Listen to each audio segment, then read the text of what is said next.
महत्त्वाची मोठी बातमी आपण बुलेटिनच्या सुरुवातीला पाहूया। उपमुख्यमंत्री देवेंद्र फडणवीस यांनी आज राज्यातल्या उद्योगांबद्दल एक मोठं वक्तव्य केलेलं आहे। ओएसिस फर्टिलिटीच्या तज्ञांनी आयव्हीएफ उपचार पद्धतीद्वारे 1 लाखांहून अधिक जोडप्यांना मातृत्व प्राप्तीचा आनंद दिला आहे। मोफत अपॉइंटमेंट बुक करण्यासाठी आजच संपर्क साधा। महिंद्रा अँड महिंद्रा समूहाचा प्रस्तावित नवा कारखाना गुजरातमध्ये जाणार नाहीये। स्वतः महिंद्रा यांनी हे स्पष्टीकरण दिलंय असं फडणवीस म्हणाले। अकोल्यातल्या भाजपच्या महामेळाव्यामध्ये ते बोलत होते। दरम्यान अकोला जिल्ह्यामध्ये यंदा 4 नव्हे तर 5 आमदार निवडून आणायचेत असंही ते कार्यकर्त्यांना म्हणाले।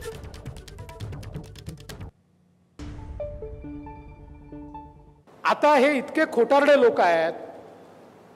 काल रॉयटर नावाच्या विदेशी एका संस्थेने महाराष्ट्रातनं महिंद्राचे उद्योग गुजरातला जाणार सांगितलं। लगेच इकोसिस्टम सुरू झाली। मग उद्धव ठाकरे बोलले, मग नाना पटोले बोलले, मग यांचे सगळे बोलले। सुदैवाने संध्याकाळी महिंद्रा अँड महिंद्रानीच त्या ठिकाणी सांगितलं, आम्ही कुठे जाणारच नाही आहोत। उलट आम्ही निर्णय केलाय पुण्यामध्ये 10,000 कोटीची गुंतवणूक, आम्ही जी गुंतवणूक करतो ती महाराष्ट्रातच करतो। महाराष्ट्राची बदनामी केल्याबद्दल महाराष्ट्राची माफी यांनी मागितली पाहिजे।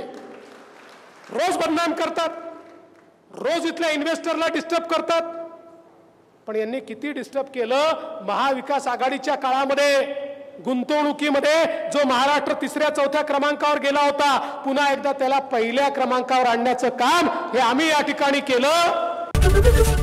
एबीपी माझा, उघडा डोळे बघा नीट।